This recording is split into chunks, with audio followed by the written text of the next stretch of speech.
Bonsoir à tous. Toutes. J'étais obligé de faire la circulation. Marie Boucher, l'entrée du parking, alors j'ai trouvé une petite place. Comme dans Police Academy, elle s'est garée sur le côté, là, on peut de voiture, c'était impeccable. Bon, au travail ce soir, c'est un conseil municipal avec peu de délibération, mais on va se revoir au mois de juillet, autour du 13 juillet, c'est bien ça. Donc vous pouvez déjà le mettre sur votre tablette, autour du 13 juillet pour un conseil municipal. On va dire qu'il nous permettra certainement d'aller jusqu'à la rentrée, de ne pas en faire au mois d'août. Secrétaire de séance, madame volontaire et à l'unanimité, je pense que vous l'acceptez. Pas de problème. Procuration. Joël Louveau a donné procuration à Catherine Navarre. On est d'accord, elle a été bien enregistrée. Nathalie Delcourt a donné procuration à Laetitia Guédon, c'est bien ça. Et Bruno Sarowski a donné procuration à M. Goyet Chiramuncho. Voilà, donc nous avons 3 procurations. Quelques nouvelles d'Abba qui récupère tranquillement, qui n'est pas encore parmi nous, mais qui fait de plus en plus de stages à la maison et qui pense pouvoir, les beaux jours arrivant, très certainement, faire des stages de plus en plus longs chez elle. On a encore une pensée pour elle ce soir, qui ne peut pas participer à nos travaux. Dans l'avis de réunion que vous avez reçu, vous avez l'approbation des comptes rendus, j'y reviendrai, compte rendu des décisions du maire, et au niveau des projets de délibération, 5 délibérations, une addition en valeur, l'approbation des règlements intérieurs de la LSH, l'approbation de la mise en œuvre des contrats d'engagement éducatif pour les saisonniers de la LSH, un fonds de concours Waro Poké dont vous pourrez apprécier la réalisation en sortant tout à l'heure, et une délibération sur la limitation de l'exonération de 2 ans en faveur des constructions nouvelles à usage d'habitation. Alors, lors de notre dernier conseil, nous aurions dû approuver des procès-verbaux des conseils du 24 février et du 13 mars, et le dernier conseil c'était le 14 avril. Donc aujourd'hui nous devrions approuver ce dernier conseil. Donc ça nous fait 3 conseils à approuver. Je le dis de suite, mais je ne vais pas être long, je vous assure. J'ai reçu pour ce dernier conseil, je ne sais même pas où c'est là, pardon, pour ce dernier conseil, de nouvelles remarques du groupe AETSEN sur le procès verbal du conseil municipal du 14 avril 2021. Je vous les donne telles qu'elles sont arrivées. En introduction, rajoutez que le groupe AETSEN s'est exprimé au sujet des procès-verbaux, 2 points. Nos prises de parole sont minimisées, voire ignorées dans les comptes rendus de la majorité. Alors ce ne sont pas des comptes rendus de la majorité, ce n'est pas très très grave. Certains propos transcrits sont même faux, alors que les conseils sont filmés. Chacun pourra apprécier. Alors je ne vais pas disserter beaucoup plus de temps. Vous avez reçu ces procès-verbaux. Je ne prendrai aucune des remarques qui ont été communiquées pour les ajouter à ce procès-verbaux. Et donc je vous demande de les approuver ou de les rejeter à l'expression de la majorité. Qui est contre? Ça ne se passe pas comme ça, monsieur le maire. Ah, dites-moi, madame. Un procès-verbal doit être signé par chacun des conseillers municipaux. C'est pas tout à fait ça. Et si quelqu'un n'est pas d'accord, il doit mentionner pourquoi il ne signe pas. Alors on va faire comme ça si vous voulez. Vous pourrez mentionner tout ce que vous voudrez, et ces procès-verbaux seront approuvés en l'état. Ça fait à peu près 10 ans, madame, que je suis maire ici. 10 ans. 2011. On fait à peu près 8, 9, 10 conseils par an.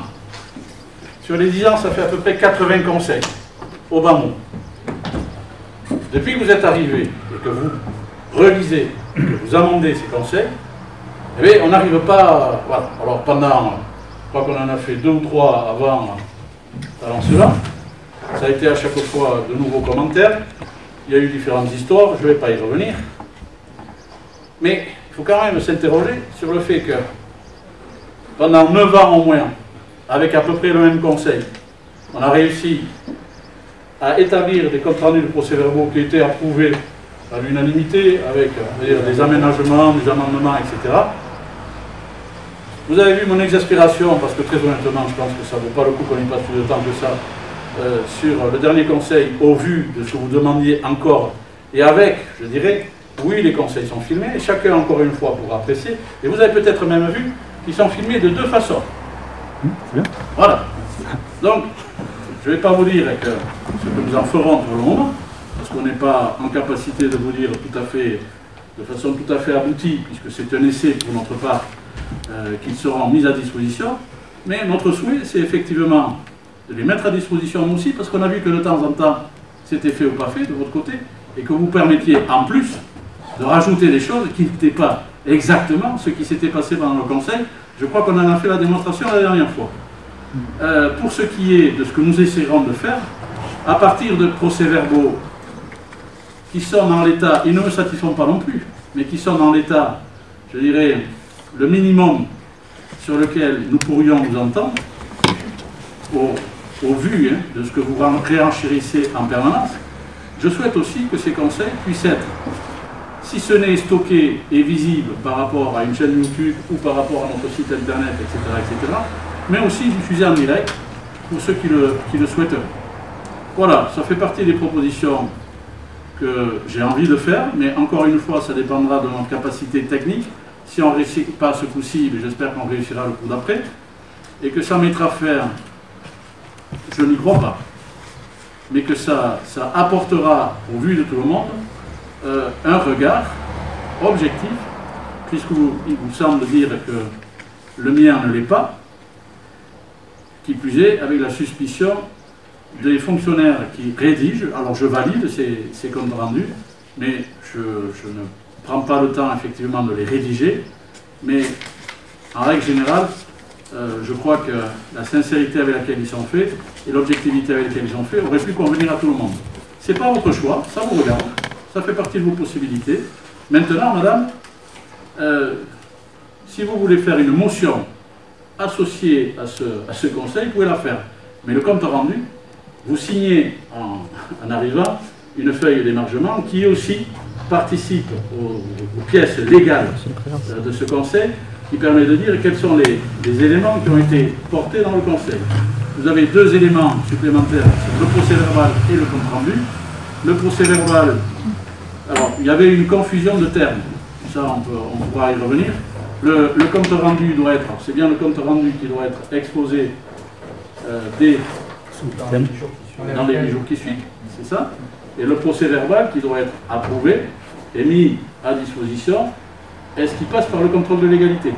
Non. Voilà, il ne passe pas par le contrôle de légalité. Donc madame, c'est en ces termes que je vous propose d'approuver les comptes rendus, et je fais d'une pierre trois coups.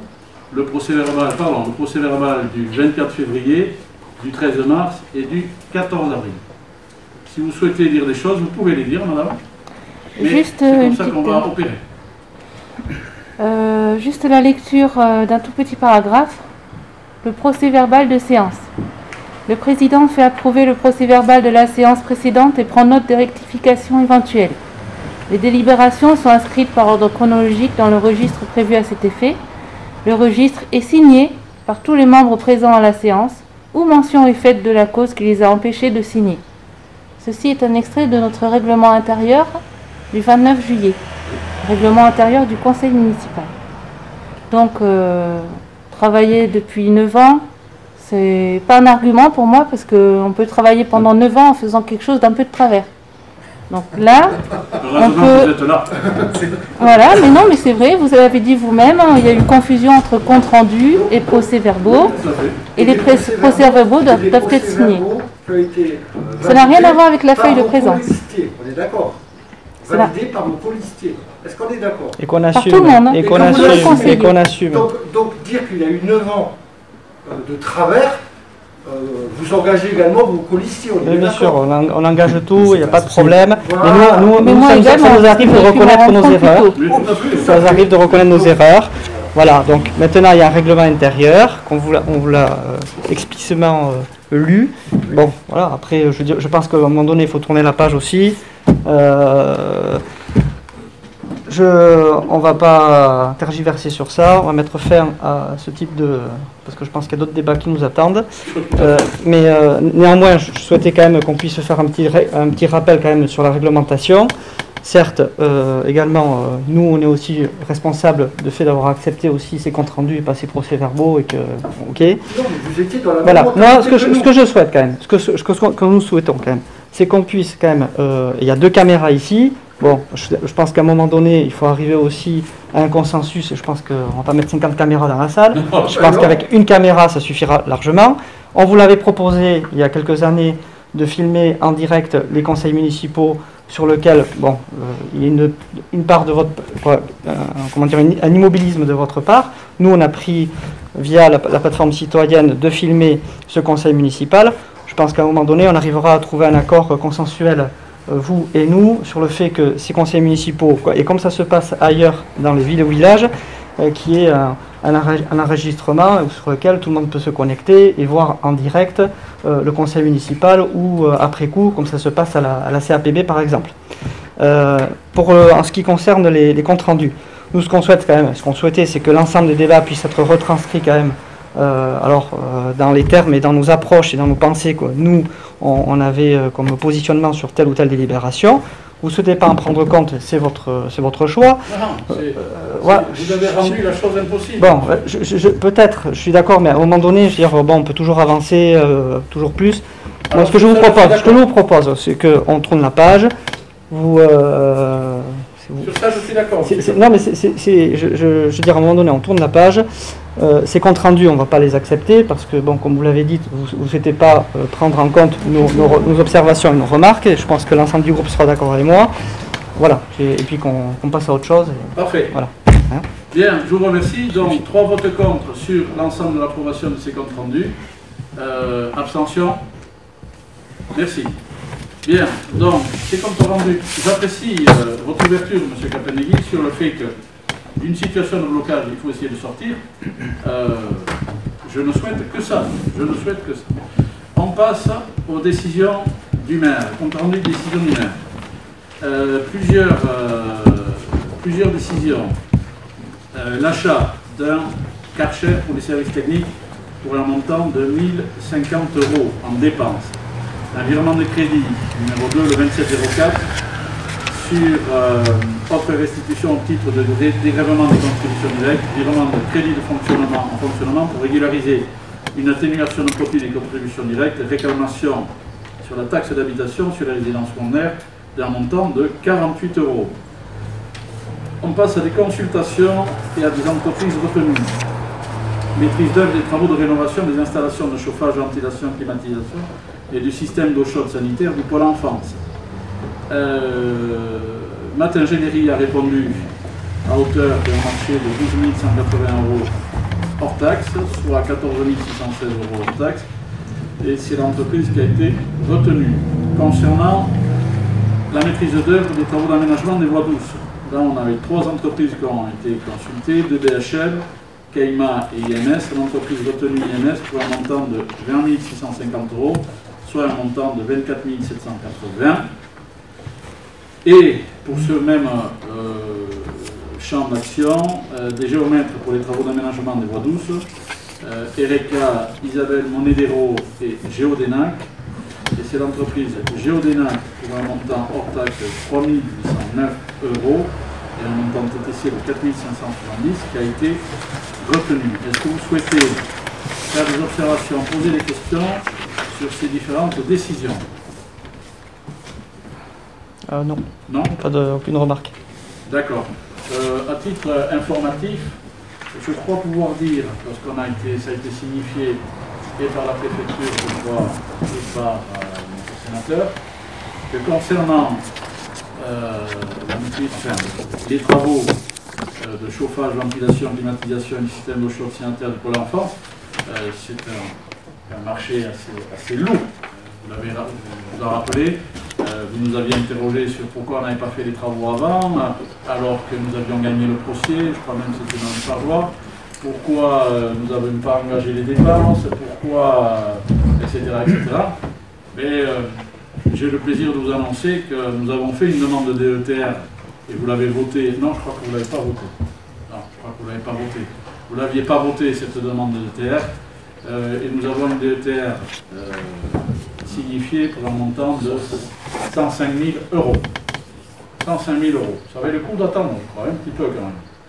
Voilà, délibération numéro 1. Juste, je me permets, je pense maintenant, pour les travaux d'aménagement des voies douces, Oui. ça prend un plan à l'échelle du village ou c'est vraiment que l'axe Saint-Pé? Non, il y a 3 axes. Hein. Saint-Pé, Saint-Jean-de-Luz, 700 mètres sur Saint-Pé, Ouais. 800 mètres sur Saint-Jean-de-Luz et 300 mètres sur Arbois. Retard, ouais, d'accord. Et en phase, on va. Alors, vous avez une commission de travaux demain soir, hein, je crois. C'est bien ça? Oui. Il y a une commission de travaux demain soir. Je suppose qu'un point sera fait sur le dimensionnement de ce projet et comment les choses s'organisent. Oui. Voilà. C'est un projet important, effectivement, et on reste sur le périmètre qui a été défini dans le cadre de la première étude, mais on risque de phaser un peu plus court parce qu'on ne pourra pas tout faire d'un coup. Ce sont des travaux assez conséquents. Délibération numéro 1, je vais laisser la parole à M. Di Fabio pour une admission en non-valeur. Non-valeur. C'est pas capital. Mais... Ce qu'on appelle non-valeur, en fait, à l'autre mot, ça veut dire impayé. C'est-à-dire qu'il y a un certain nombre de personnes qui ne sont pas en capacité de payer intégralement les services. Donc vous voyez que les sommes sont plutôt modiques. Le percepteur, donc, a fait ce qu'il devait faire, il a essayé de recouvrer ces sommes, et en fait, au bout d'une certaine procédure trésorier, il nous demande de classer entre guillemets, perte et profit. Vous voyez qu'il y a des sommes de 17 centimes, etc. Engager des procédures judiciaires pour 17 centimes ou autre, vous comprendrez que personnellement, j'engagerai aucune procédure sur des sommes aussi faibles. Donc c'est des gens qui n'ont pas réglé intégralement. Le total pour l'année 2019 et 2020, il me semble, 2020, donc représente une somme de 89 euros, 87 centimes. Donc la proposition qui est faite au conseil municipal est donc de passer ça en non-valeur, entre guillemets, perte et profit.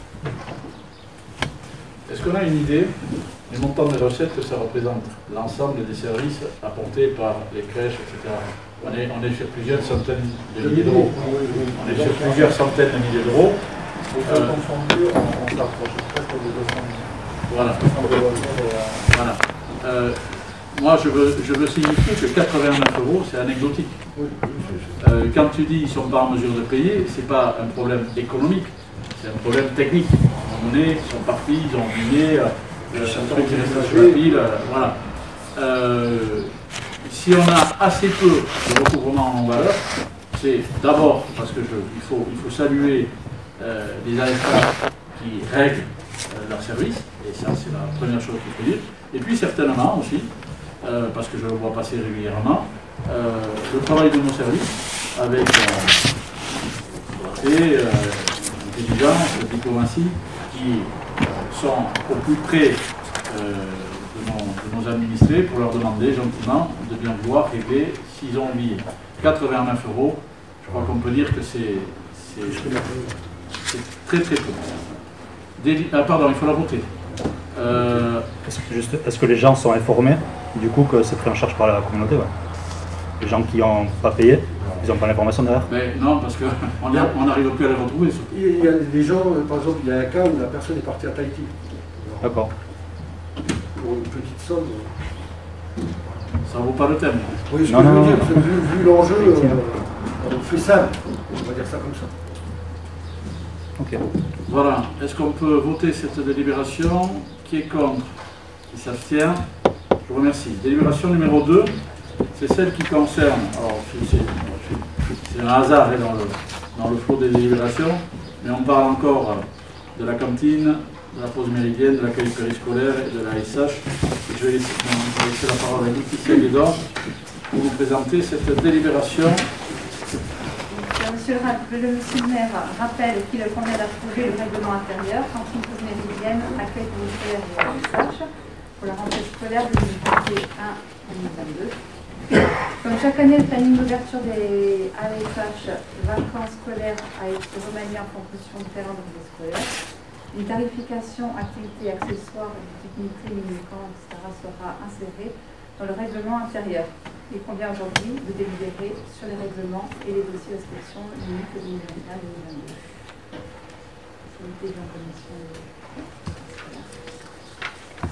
Alors, il y a un travail qui est fait auprès des services. Dans l'historique, quand même, on peut dire que c'était un règlement, c'était une Bible. C'était 14 pages. C'était une Bible, il faisait 14 pages. On a réduit à 6 pages, on a condensé en laissant vraiment tout ce qui était important, mais comme l'année dernière, il y avait la partie du sport avec les ados, ça avait été rajouté. Et on a vraiment mis ensemble, on a fait vraiment un pôle enfant jeunesse avec ce règlement intérieur, et donc ça va de 3 ans à 7 ans. Voilà. Vous l'avez lu? Des observations? Oui? Non, pardon, non, j'étais là en commission affaires scolaires et les remarques, je les faites à ce moment-là. D'accord. Les remarques ont été prises en compte, oui. J'en suis ravi. Là encore, merci à cette commission de travailler sur ces éléments-là. Chaque année, il y a des choses qui doivent s'adapter. Le contexte de l'année dernière nous a permis aussi peut-être de... Voilà. Moi, j'avais donné une feuille de route un tout petit peu, c'est qu'il soit le plus lisible possible, le plus adapté possible, et que tout le monde y trouve un peu son compte dans l'esprit, comme dans la lettre, comme dans l'esprit. C'est-à-dire que on s'adresse à de l'enfance, à de la jeunesse. On se doit de regarder et de porter le regard le plus bienveillant possible. Malheureusement, on sait que ça suffit pas toujours. Peut-être, voilà. Moi, je trouve que ce règlement est assez équilibré dans la philosophie qu'il porte et en même temps dans les points un peu saillants qu'il doit obligatoirement poser en cas de problème.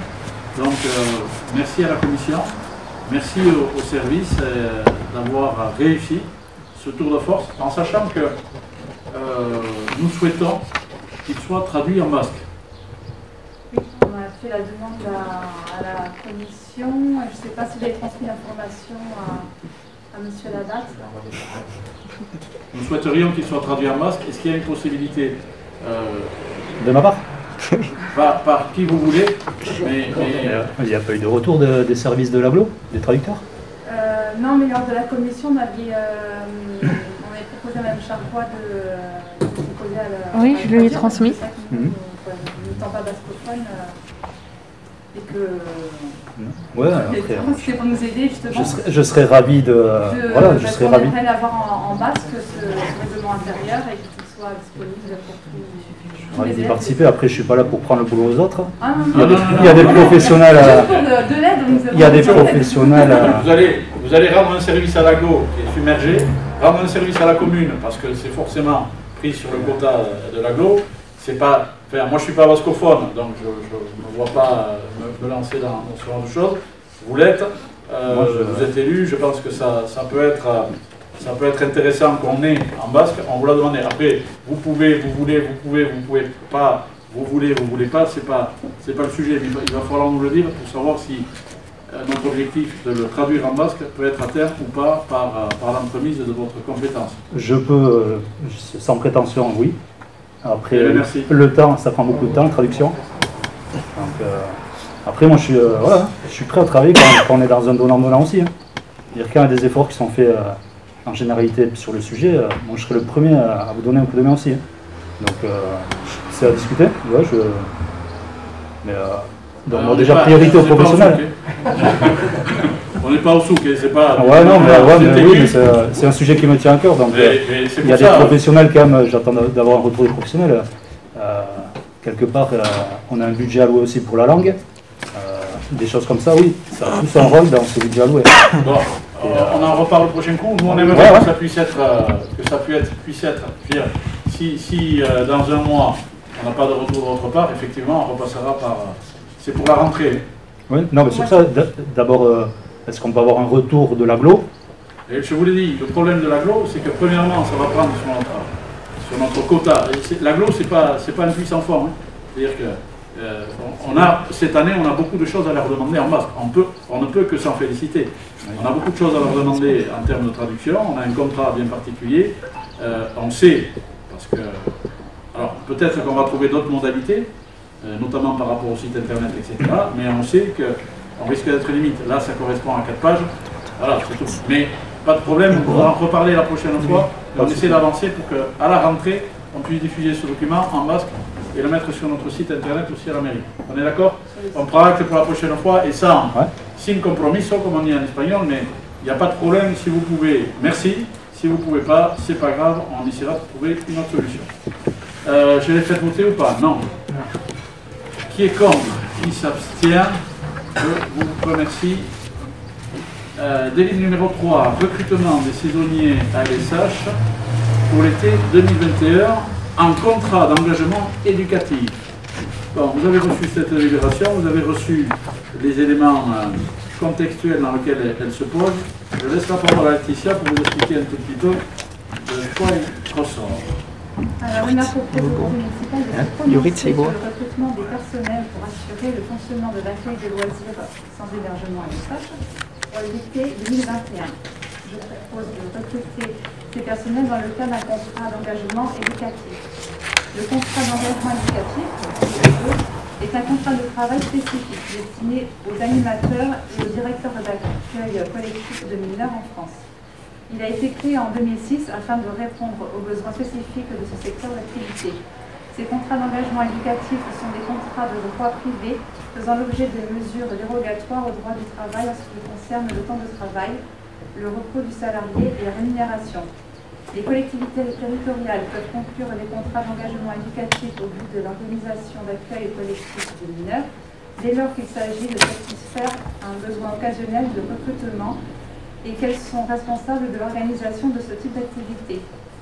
Deux conditions relatives à la nature de l'emploi doivent être remplies pour permettre le recours au contrat d'engagement éducatif, le caractère non permanent de l'emploi, le recrutement en vue d'assurer les fonctions d'animation ou de direction d'un accueil collectif.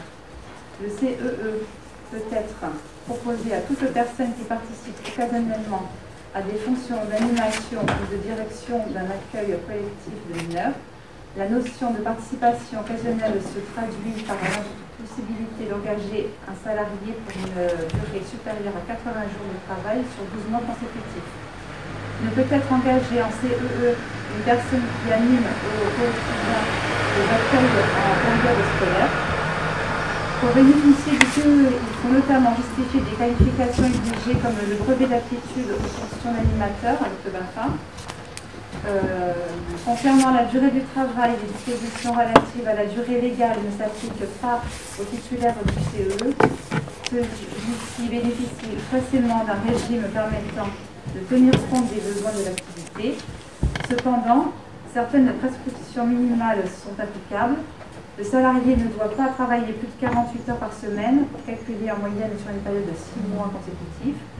Le salarié bénéficie d'une période de repos hebdomadaire fixée à 24 heures consécutives minimum par période de 7 jours. Il bénéficie également d'une période de repos quotidien de 11 heures consécutives minimum par période de 24 heures. Il est proposé au conseil municipal d'adopter l'organisation des temps de travail et des temps de repos. Pour les 6 contrats en repos quotidien de 11 heures, toutes les 24 heures, exception faite d'une nuit d'encadrement en camp pour un contrat du 6 au 7 août. Le repos compensateur de 11 heures sera pris directement à l'issue de la période d'accueil, conformément à la réglementation applicable au CEE. Concernant la rémunération dans le cadre d'un CEE, les dispositions relatives au SMIC et à la rémunération mensuelle minimale sont exclues. Le salaire minimum applicable est défini en jours. Il est fixé au minimum à 2,2 fois le montant du SMIC horaire, soit 22,55 € par jour au 1er janvier 2021. Il est proposé au conseil municipal de retenir le taux de 62,17 € au jour. Après avoir entendu l'exposé de M. le maire et en avoir délibéré, on déciderait le recrutement de 6 animateurs sous contrat d'engagement éducatif pour le fonctionnement de la LSH pour l'été 2021, d'adopter l'organisation du temps de travail et des temps de repos proposés par la commune et autoriser à signer le contrat de travail selon le modèle annexé à la présente délibération et de doter ces emplois d'une rémunération journalière égale à 62,17 €. Et étant précisé, bien entendu, que les crédits suffisants sont prévus au budget de l'exercice. Bon, cette délibération rentre un petit peu dans le détail, mais c'est elle qui pose le socle, on va dire, de nos contrats et de la relation que nous avons, des contrats que nous avons avec le personnel et de la relation que nous avons avec les organismes qui nous accompagnent dans le cadre de ces activités de l'été. Donc c'est pour ça, elle est un peu précise par moment, mais au moins elle a le mérite d'être très claire et de faire le tour de la situation. Elle vous propose en même temps voilà, d'embaucher 6 animateurs. Alors, le travail a plus ou moins commencé, on va le dire comme ça, parce que ces activités sont des activités qui se préparent. Et nous avons lancé le travail de préparation il y a une semaine, 10 jours, ou 15 jours. 15 jours. Il y a 15 jours, samedi matin. Les possibles, les probables et les certains se sont réunis. Ça faisait une belle équipe quand même, hein, de 8h30 à 13h30, 16h30, voilà. Ils ont l'air motivés, ce sont des jeunes. On a mis un accent particulier à essayer de trouver des jeunes du village dans le cadre de leur BAFA, de leur préparation BAFA, etc. Il y a l'équipe, ce qu'on appelle les anciens, qui connaissent bien maintenant. Voilà. Et tout ça crée une sorte d'alchimie assez intéressante entre des jeunes qui se forment, certains du village, d'autres du village d'à côté, Arbonne. Je crois qu'il y en a un de Bidart, en Meillet 6, mais ben voilà. Deux d'Arbonne. Voilà. Et donc le travail a commencé. Voilà, c'est ce que je pouvais dire. Je vais vous dire un mot supplémentaire. Alors, le programme n'est pas encore diffusé, il va l'être incessamment sous peu. Se finalise, il est pratiquement bouclé. Il est pratiquement bouclé. C'est un travail d'équipe, encore une fois, là. C'est intéressant de les voir, de voir comment les choses se construisent. Que vous dire de plus? Mais en fonction de vos observations et de vos questions. Du coup, par rapport à la langue basque, est-ce qu'on a des jeunes recrutés bascophones qui permettraient d'avoir une ouverture par rapport à la langue en interne de ce centre de loisirs, et pas que sur le règlement? Parce qu'il y en a un ou deux? Alors, on a nos animateurs permanents, dont certains ont déjà rentré, voilà. Il y en a deux. Voilà, il y en a deux permanents qui ont été conçus de la formation, qui ont déjà un niveau de basque labellisé ou encore de labellisation, etc. Et parmi ceux qu'on a recrutés, je crois qu'il y en a un ou une. Voilà, une ou deux peut-être même. Oui, ça fait partie des choses qu'on aimerait inscrire aussi dans la relation et dans la continuité. Vous avez vu les dernières évolutions, pardon, je décale un petit peu par rapport à la délibération, mais vous avez vu les dernières positions du Conseil constitutionnel, dit Conseil des sages, concernant la loi Moulac, les articles 4 et 7. C'est bien ça? Vous avez vu la mobilisation qu'elle a provoquée, cette décision du Conseil des sages, puisque dimanche après-midi, je faisais partie, mais comme d'autres, parce que je crois que je fais partie de cette manifestation pour dire à notre gouvernement et à nos parlementaires qu'il était très important de maintenir ces articles dans le cadre de la loi, parce que sinon nous étions très inquiets sur les éléments, alors a priori pas pour la rentrée prochaine, puisqu'on nous a dit que tout serait égal par ailleurs. Il ne vous a pas échappé qu'il y a des élections et législatives et présidentielles l'année prochaine, mais je crois qu'il nous faut être très attentifs, puisque nous bénéficions dans notre école d'une classe immersive, il n'y en a pas tant que ça sur l'ensemble du territoire, sur les 158 communes, et vous pouvez multiplier à peu près par 2 ou 3 le nombre d'écoles, je crois qu'il y en a à peu près 600 écoles sur l'arrondissement de Bayonne. Il y a 20 classes immersives. Arrête, on fait partie depuis de nombreuses années. On l'avait salué, on s'était mis de concert pour pouvoir mettre en place cette classe immersive. Alors on n'était pas satisfait forcément des moyens qui étaient alloués, parce qu'on était un petit peu victime de notre succès, mais la commune avait essayé d'accompagner au mieux les conditions pédagogiques de l'enseignante et des élèves dans cette classe. Donc, tout ça pour dire que il nous faut travailler en cohérence sur ces éléments-là. Et vous avez raison de signifier que, y compris pendant l'été, y compris pendant ce temps récréatif, on doit arriver à produire du jeu en langue basque, de la vie en langue basque au sein des activités de loisirs et de notre centre de loisirs. On a du personnel bascophone. La mission et la consigne qui est donnée, c'est quand on peut le faire, faisons-le, parce qu'il faut savoir que dans notre école, je crois qu'en dehors de la section bascophone, vous avez plus de 60% des gamins qui sont en bilingue. Ce n'est pas le système immersif. A priori, ce n'est pas celui qui serait attaqué. Celui qui est attaqué, c'est bien le système immersif. Et voilà. Donc, oui, la consigne est donnée. Oui, les recrutements sont faits aussi avec cette dimension-là. Voilà, le projet n'est pas spécifiquement autour de la langue basque, mais le projet intègre la langue basque. Ça, il n'y a pas de discussion. Il parle en basque aussi à ceux qui ne font pas basque. Hein. Oui, non, mais après c'est pour structurer un peu l'offre. Ouais. Et on peut penser sur une semaine, peut-être une matinée dédiée à la langue basque, avec quelques règles entre guillemets, le salut le matin, quelques règles à intégrer concrètement dans le règlement. Voilà, après oui, le Conseil des sages il est contre l'immersif, mais bon, on n'a pas attendu l'avis du Conseil des sages pour s'organiser.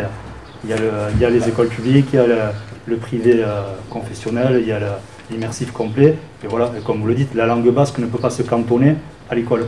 On parle de langue régionale. Non, c'est une langue du territoire qui est vivante, qui est en sursis, mais voilà, qu'on doit faire vivre. Donc le plus important, c'est oui de l'apprendre, c'est la base de tout, mais de pouvoir vivre avec. Et le centre de loisirs, il y a une grosse coupure de 2 mois pour les enfants pendant l'été. Beaucoup d'enfants qui n'ont pas la possibilité d'entendre à la maison.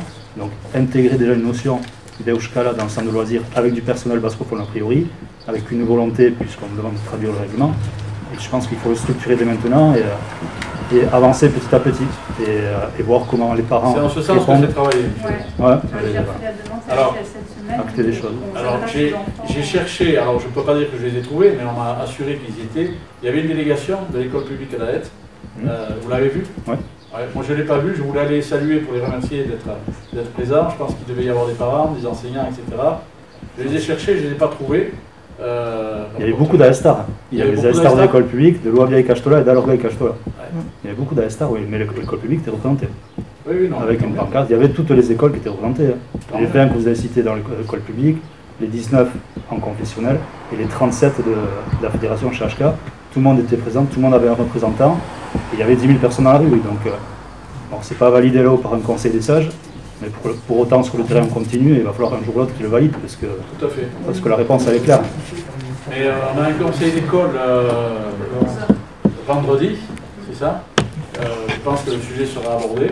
Je participerai à ce conseil d'école, au moins sur cette partie du projet de l'école, dans le cadre de l'immersif, parce que des questions seront posées, très certainement. Est-ce qu'on peut voter cette délibération s'il n'y a pas d'autres observations, questions? Alors on s'est un peu écarté, je vous prie de m'excuser, mais ça participe au débat qu'on peut avoir au sein de cette assemblée. On était là sur le contrat d'engagement éducatif et des 6 embauches avec le taux horaire, des emplois du temps. Juste pour info, vous avez commencé à le recevoir quand, les candidats? Ça fait quoi, un mois qu'ils sont en cours ou c'est... On a eu une réunion il y a 10 jours. D'accord, c'est récent. Parce qu'ils sont en train d'organiser justement les plannings des vacances, préparer justement les activités, tout ça.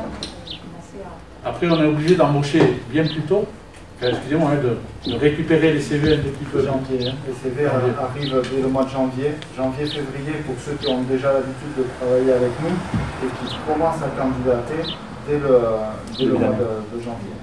Alors, l'avantage qu'on a, c'est qu'on a un certain nombre de jeunes qui connaissent déjà la structure, qui en sont issus et qui veulent faire leur stage dans le jeune instant, ou qui sont venus en stage 3e, etc., etc. Donc, effectivement, dès le mois de janvier, et c'est important qu'on leur donne quelques assurances pour l'été, parce que sinon, ça part comme une volée de moineaux et on se retrouve Même là, on est très très content parce que pour le moment, c'est stabilisé. Et pour le moment, tout le monde... Ils sont tous sûrs de participer. Tout à fait. Voilà, c'est important. On a voté ou pas? Non. Non, on n'a pas voté. Qui est contre? Qui s'abstient? Je vous remercie. Délibération sur le fonds de concours Waro Poké. Laurent? Oui. Monsieur le maire expose la proposition de Madame Poké Mathilde et Monsieur Waro Corentin de Noir-Sanche relative à la création d'une clôture. Madame Poké Mathilde et Monsieur Waro Corentin, en leur qualité de riverains mitoyens, souhaitent participer au projet municipal de construction des nouvelles clôtures de l'enceinte du bâtiment Culture Chocolat. La clôture rigide projetée avec soubassement étant pour partie mitoyenne avec leur terrain, Madame Poké Mathilde et Monsieur Waro Corentin souhaitent offrir leur concours à cette opération pour un montant de 841,80 €, représentant 50% du montant de cette section, 1683,60 €. Donc, le maire invite le conseil municipal à accepter cette offre de concours. Ouais. Petit rappel supplémentaire peut-être, oui. Tu peux le faire concernant la DETR puisque ça participe. Voilà, exactement. On avait tout un projet ici où il y avait la restructuration, la réfection de toute la toiture, inclus toute la clôture, et la DTR qu'on a eue était de 6 600 €. 6 742. 6 742. 30%. 30%, donc voilà, donc ça nous a permis de faire tout le... toute l'enceinte de Culture Chocolat en clôture, en panneau rigide. Voilà. C'était pas du luxe. C'était pas non, du luxe. Les gens sont J'ai vu M. Larouquet, ouais. Les gens ici, et voilà, ils sont assez contents. Super. Voilà, donc il y avait... et eux, c'était 7 il y avait un ensemble de travaux qui était entre la clôture 7900 et la clôture 14 576. C'était un montant de travaux de 22 476. On a obtenu 30% de ces, par la DETR, donc 6 742. Bon, c'est une petite DETR, mais c'est toujours bon à prendre. Voilà, on parle finance. Est-ce qu'on peut voter? Vous avez des questions? Une petite remarque, oui. Vous parlez de la parcelle pardon, AD 235 sur le cadastre, elle n'existe plus cette parcelle. Il n'est peut-être pas à jour le cadastre. Si, parce qu'en fait il reprend la division de ce lot, je pense. Ah, du coup, ça doit être l'ancienne dénomination de la parcelle totale. Et sur le cadastre, c'est une division. C'est à 1034, 1035 maintenant. C'est possible. C'est technique. C'est possible. Il faut le vérifier en sachant que l'actualisation du cadastre. Vous avez sorti cadastre.gouv. C'est pas toujours à jour. Oui. Parce que la parcelle AD 235, on l'a trouvée sur le plan graphique du PLU, mais ça ne correspond pas à ce qu'on a trouvé sur le cadastre. Alors, c'est tout à fait possible. Vous savez qu'il y a des actualisations en fonction des mutations de propriété, des démembrements, etc. Donc ça, c'est tout à fait possible. On vérifie là. On va le vérifier parce que moi je l'ai prise au PLR et on l'avait prise par rapport au PLU. Oui. Non, je l'ai prise par rapport à mon collègue qui l'a préparé. Et donc je vais vérifier. On vérifie, on vous tiendra au courant par rapport à ça, c'est tout à fait possible. Quoi d'autre? C'est tout. Merci en tout cas, si c'est un élément correctif qui est valide, je vous remercie parce que ça permettra effectivement une évaluation la plus propre possible par rapport à ça. On peut voter. Qui est contre? Qui s'abstient? Je vous remercie. Délibération numéro 5. Elle concerne aussi des éléments financiers. C'est la limitation de l'exonération de la taxe foncière de 2 ans en faveur des constructions nouvelles à usage d'habitation. Passage de 100% à 40% d'exonération. Je te laisse la parole. L'article 183 du Code des impôts permet au conseil municipal de limiter l'exonération de 2 ans sur les taxes foncières des habitations principales, des addictions de construction, des reconstructions ou conversions de bâtiments ruraux en logement. La proposition qui est faite est de maintenir à à 100% l'exonération de la taxe foncière pendant 2 ans pour l'ensemble des personnes qui financent à l'aide de prêts aidés, PTZ, etc., etc. En parallèle, en fait, comme on l'a voté pour la taxe d'aménagement. Vous savez que sur la taxe d'aménagement, les gens qui ont des prêts aidés sont exonérés à 100% sur les 100 premiers mètres carrés. Voilà. Dans une logique, en fait, c'est de maintenir 100% pendant 2 ans aux personnes qui financent cette construction, cet agrandissement, leurs travaux, à 100%, s'ils ont des prêts aidés. Par contre, les personnes qui construisent ou qui agrandissent ou changent la destination du bien, qui n'en sont pas, on va dire, qui n'ont pas le droit à ces prêts aidés, donc je vous rappelle que les prêts aidés sont sous condition de ressources quand même, accessoirement, eh bien ces personnes-là, leur exonération passera de 100% à 40%. C'est la proposition qui est faite au conseil municipal ce soir. Observation, commentaire, question. Ça a été dur à comprendre déjà, cette délibération. Oui. C'est pas très clair le texte. Après, c'est toujours pareil, c'est l'histoire de chiffres. Donc celui qui va déclarer 30 000 euros, il y aura droit. Et celui qui va déclarer 30 100 euros, il n'y aura pas droit. Donc c'est pas évident de jauger. Le cadre des prêts aidés, c'est l'État qui le fixe. Hein. Ouais. Voilà, si vous êtes mettant des barrières de la structure familiale, vous avez le droit de... Vous voyez ce que je veux dire? C'est un peu comme l'accession sociale. Il y a des barèmes. Il y a des barèmes de prêts aidés aussi. Et ça c'est pas de notre compétence. La proposition qui est faite, c'est grosso modo, les gens qui ont droit à des prêts aidés, dans le cadre des prêts aidés, seront soutenus par la commune à hauteur de 100% pendant 2 ans. Et les gens qui n'ont pas le droit à ces prêts aidés bénéficieront d'une exonération moindre de 40% pendant 2 ans. La fourchette de limitation, c'est à partir de 40%. Taxe foncière pour habitation principale. Ouais. Bâtie.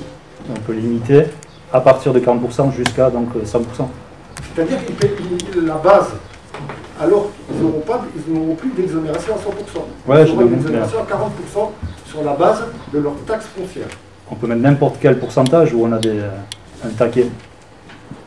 Est-ce qu'on aurait pu mettre 20%? Est-ce qu'on aurait pu mettre... Non, 20% c'est pas possible. C'est à partir de 40%, jusqu'à 100%. 90. 90, le maximum. C'est le maximum. Vous pouvez nous expliquer un petit peu le sens de cette délibération? Pourquoi vous l'inscrivez à l'ordre du jour? Parce que finalement, on pourrait très bien rester en l'état sur une exonération complète pour tout le monde. C'est ce qui se passe actuellement. Oui, mais pourquoi donc cette délibération? Déjà, premièrement, pour avoir une cohérence avec la taxe d'aménagement. Vous savez, je pense que vous l'avez voté, je ne sais pas, je pense que oui. On l'a vu passer. Que la taxe d'aménagement est cadrée sur le même principe en fait. C'est-à-dire prêt aidé, exonération, prêt pas aidé, pas d'exonération. Avec une cohérence sur l'ensemble de la fiscalité communale, il nous semblait important d'avoir cette harmonie, on va dire, entre la taxe d'aménagement et la taxe foncière. Très simplement.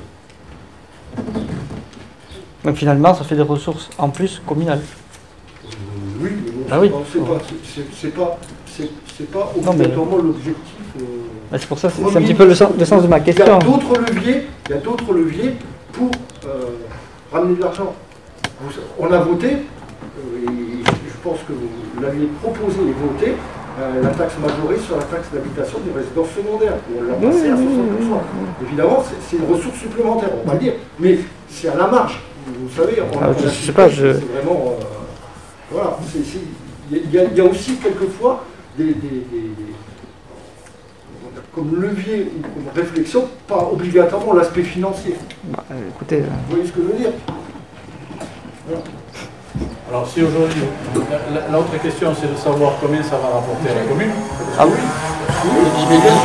J'imagine que vous l'avez réfléchi. Ça ramène, vous avez vu les montants, c'est des montants marginaux. Enfin marginaux, vous comprenez ce que je veux dire? C'est quelques dizaines de milliers d'euros. Après, à qui ça s'adresse? Ça s'adresse effectivement à ceux qui peuvent payer plus par rapport à ceux qui ont des difficultés pour payer, puisque ceux qui ont des difficultés pour payer, ou en tout cas qui pourraient en avoir, mais qui sont identifiés par le prêt à taux zéro, etc., ils sont exonérés, ça. On ne les touche pas. c'est une politique de dire les gens qui ont des prêts aidés, donc qui ont des ressources faibles, bénéficient d'un maximum d'exonération en taxes d'aménagement et en taxes foncières, et ceux qui ont des revenus plus aisés, eh bien, ils ne bénéficieront pas de la même chose. Voilà. Ça vous choque? Non, non, mais c'est pour comprendre. comprendre. L'équité fiscale n'est pas un gros mot pour vous. Non, c'est pas un problème d'équité fiscale ou de non, c'est comprendre le sens de la libération. On est actuellement dans le fait que tout le monde est exonéré à 100%, hein, si j'ai bien compris, soit aidé, pas aidé, etc.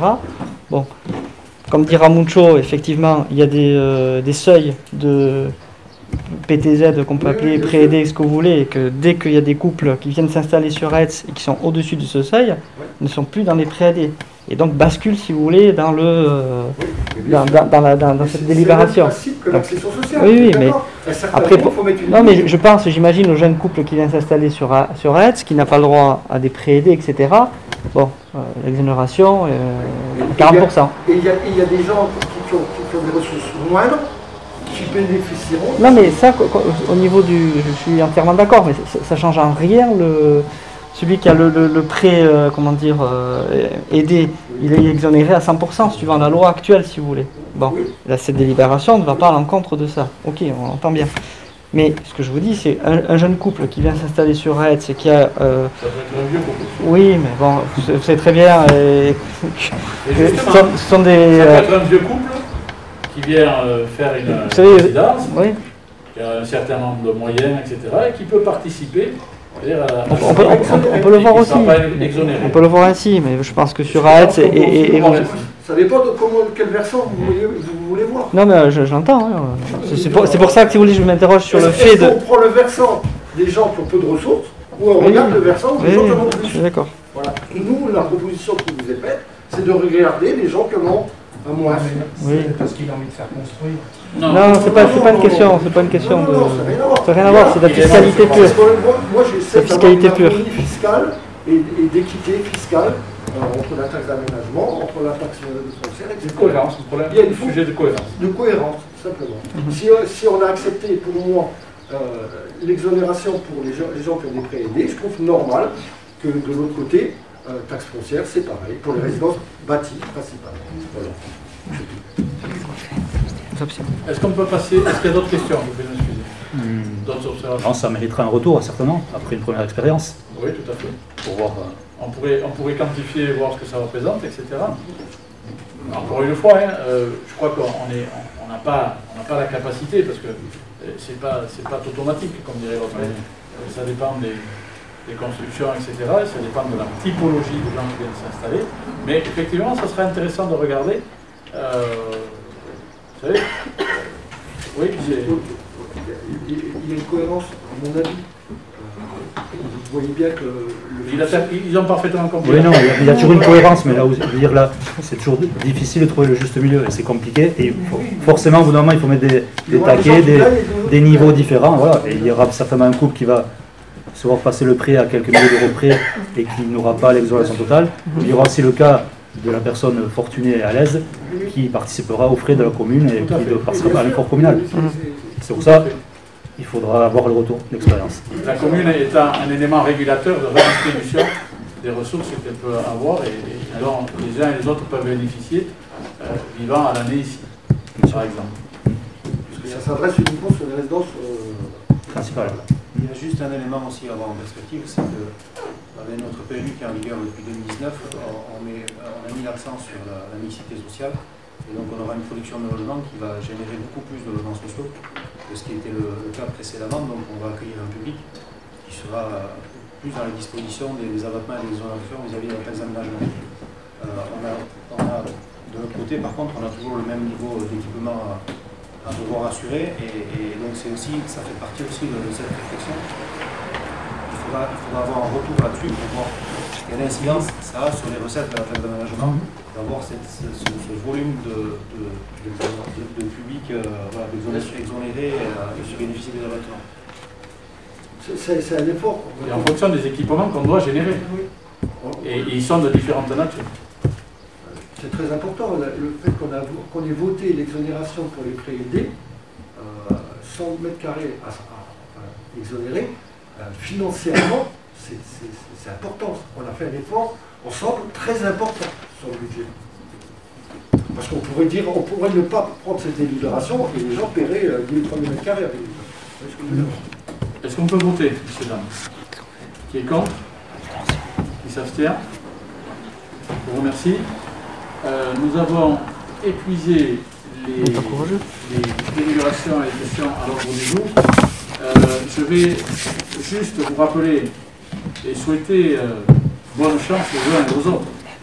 Nous avons au sein de ce conseil 2 conseillers municipaux qui se présentent sur des listes différentes, à des rangs différents. Je vais parler de M. Capelli Santiago et de Mme Odette Petrelec, qui se présentent aux prochaines élections départementales. Ce n'est pas la première fois que ça arrive. On a déjà connu ce genre de configuration, mais je me dois aux uns et aux autres de souhaiter bonne chance, bonne campagne, parce que c'est toujours un effort, c'est toujours en même temps un investissement et en même temps un intérêt. Donc bonne campagne à tous les deux, je sais que vous l'avez commencé. Je crois qu'il y a une réunion publique que vous avez déjà programmée prochainement dans cet espace. Monsieur Capanegui, vous avez aussi programmé? Non, parce que non. Pas encore? Vous en ferez ou pas? Non, on n'en fera pas ici. Pas ici? Non. Je suis désolé.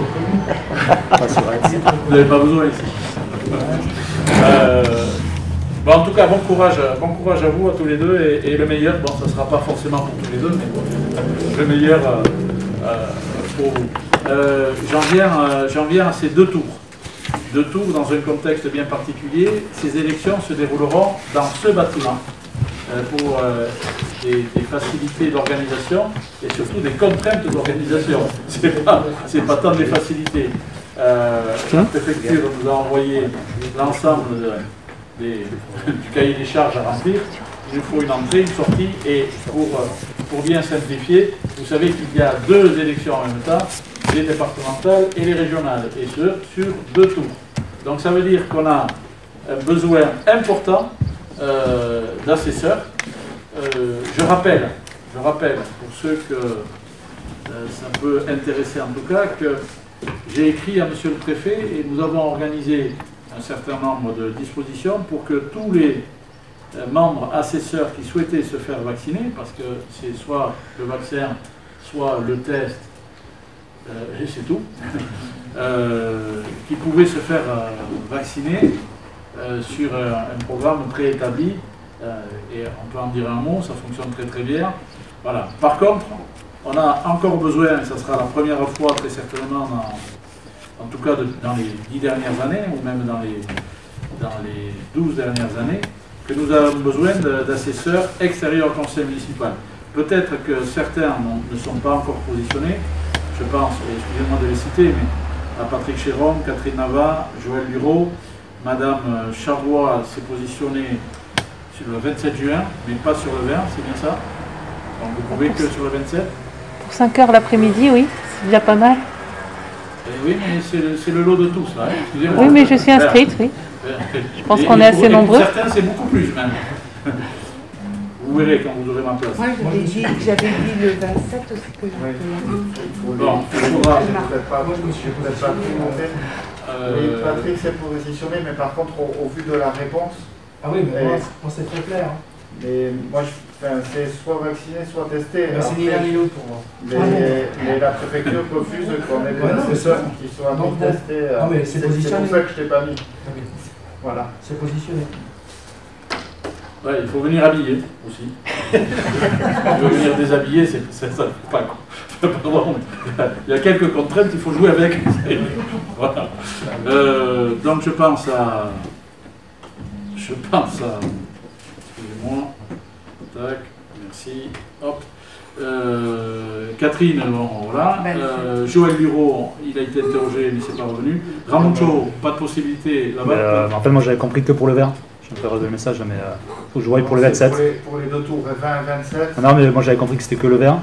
Et du coup, les tableaux étaient que pour le 20. Il faut que je voie le 27. Si vous pouvez m'envoyer les tableaux, pour pouvoir les créer. Voilà, et Santiago Capenegui, vous êtes sur tous les fronts. Moi je suis sur le canton. Voilà. De même pour Odette, je suppose. Non, Odette s'est positionnée. Oui. Ah, merci Odette. Voilà. Donc, il se peut qu'on ait besoin de faire appel à des personnes extérieures, toujours pareil, tests, vaccins, etc.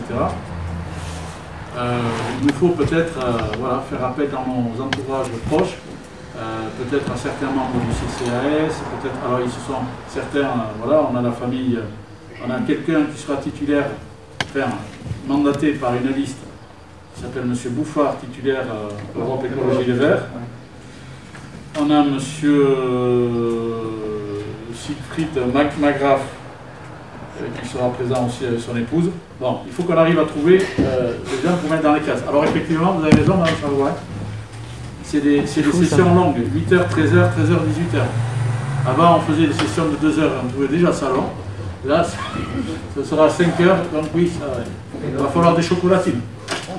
Je vais peut-être préciser aussi que je ne parle pas des vaccins, puisque bon, on ne peut pas y revenir à chaque. Mais pour les tests, si tu es testé, c'est 72 heures, je crois, la validité. Donc pour le premier tour, il faut un test. Pour le deuxième tour, il faut un deuxième test. Et s'il y a une troisième mi-temps, il faudra autant de tests que le tour. Oui, mais a priori, il y en aura 2. Il n'y aura pas 3 tours. Hein. Il n'y a pas de tir au but, là. Excusez-moi. Donc, voilà, je voulais vous en parler quand même, parce que retour ensuite vers le secrétariat de la mairie, DGS, pour que ce tableau se remplisse vite.